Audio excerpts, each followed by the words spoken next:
Well, certainly quite a very unique opportunity here at the Pan-African Parliament. So they're having a moment to reposition this particular institution.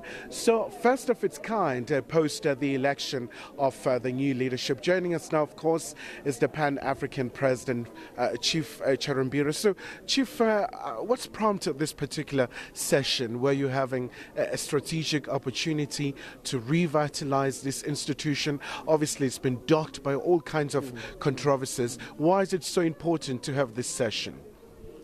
First of all, every institution, every grouping of people should periodically reflect and do introspection. It's a rule, whether you are doing very well, periodically after 5 years usually, you go back and say, are we doing well?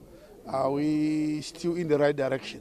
But for Pan-African Parliament, it's even more imperative, because it's not only about reinventing ourselves, it's about also that, yes, we have had quite an unfortunate past and a very big break, 2 years of break, no business, and we have a lot of new members after all, probably more than 50% are new. So it's imperative that we sit and say, are we all focused in the right direction?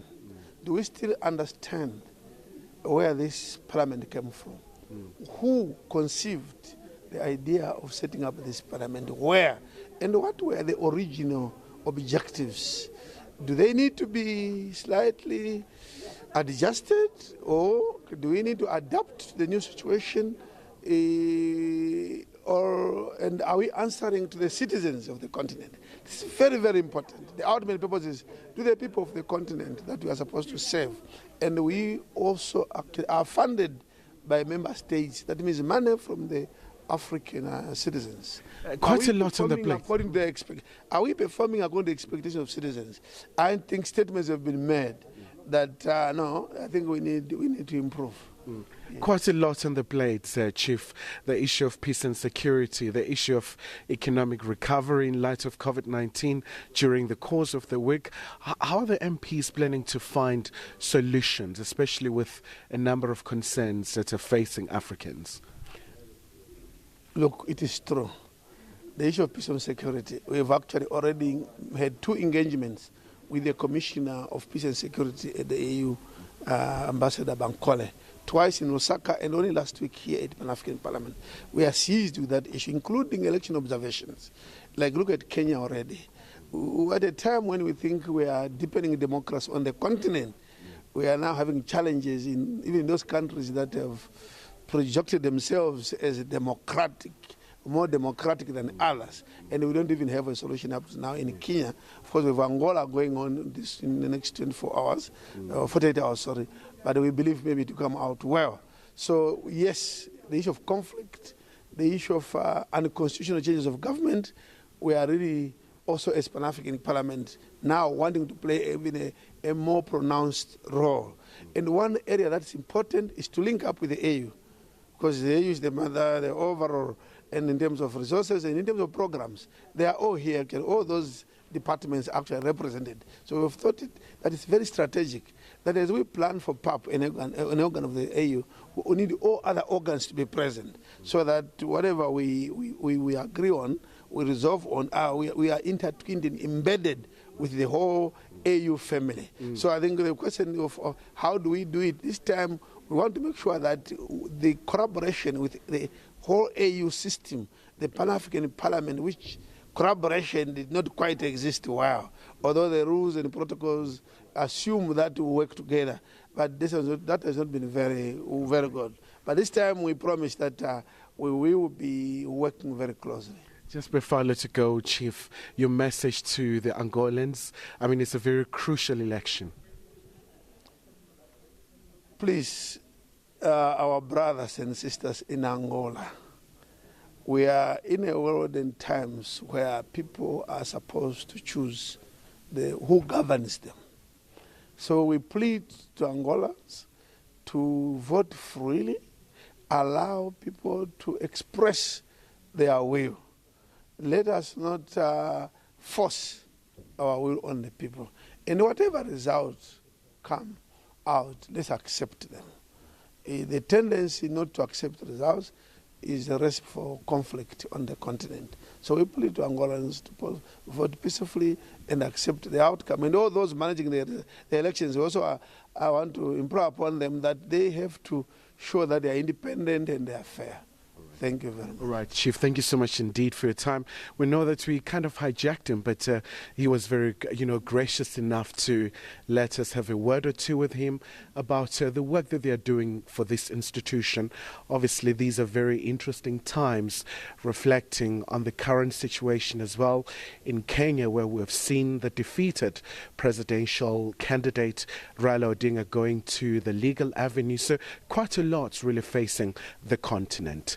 Kylie Kumalo, SABC News, Johannesburg. A number of shops owned by the foreign nationals have been looted by some residents in Skuenot outside Jane Fuss in Limpopo. The attacks come after a teenage boy was assaulted and killed on Friday, allegedly by a spaza shop owner who is a foreign national. Now, tensions have now spread to other areas in Jane Fuss town. Police have been deployed to the area. Our reporter Mahlako Komane has more for us. Good afternoon. We are here. Currently, we're actually here in Jane Fuss. Earlier on, we were in the Skuenot area, and with what we found there was, a lot of shop owners leaving the area. Now, let me maybe give you some background on what we understand to have happened in that area. It's understood that a 15-year-old teen in the area had an altercation. We understand that the altercation rose after himself and a friend had requested one of the shop owners, who we now understand is Somalian, for a matchstick. There was an exchange of words. This was then followed by, I think, an altercation of some sort between them.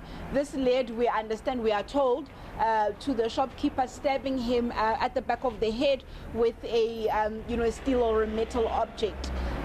This is where the mother says she was then called. This is where she found her son lying down there, unable to, not breathing. In fact, she said when she got there, he was still breathing. A few minutes later, she said she couldn't feel a pulse because she had put her hands here. And, it was a gory scene. I won't go into the details of that. It was then where there was a community meeting. Then the community said that they did not want a foreign national shop owners in their community. By Saturday, I understand that this is when the looting had started in that Skuenot area.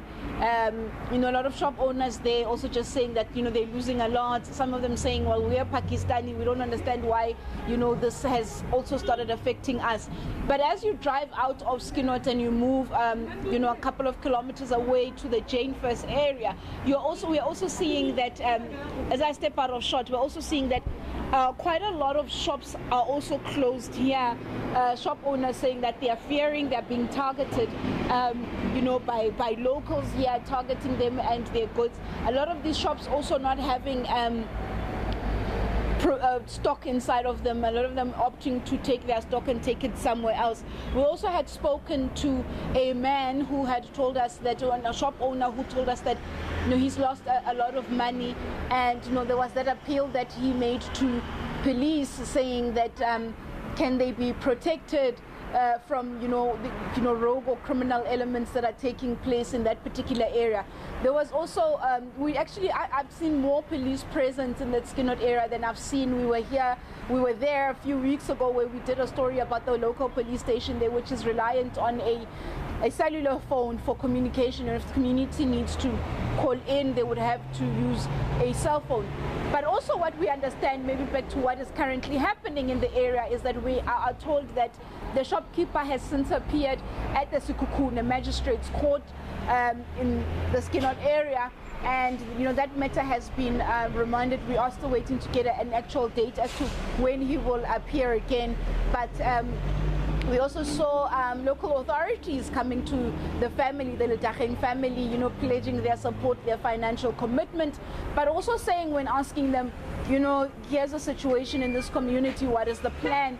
They were saying that they are also going to be calling a community meeting, engaging with community members, because this is unacceptable behavior, as they call it. We can't have people not being able to operate their businesses freely. So So it is a story that we will be keeping, our eyes on, just to see, or an eye on, just to see what is it that is going to take place. But for now, a lot of shops that belong to foreign nationals within the Skinoord rather, and the Jane First area are not operating today until the community can resolve the issues that they are having, because they're saying that they just don't want foreign nationals operating shops. They're not prepared to be losing children. What happened there was violent and unacceptable. Back to you in studio.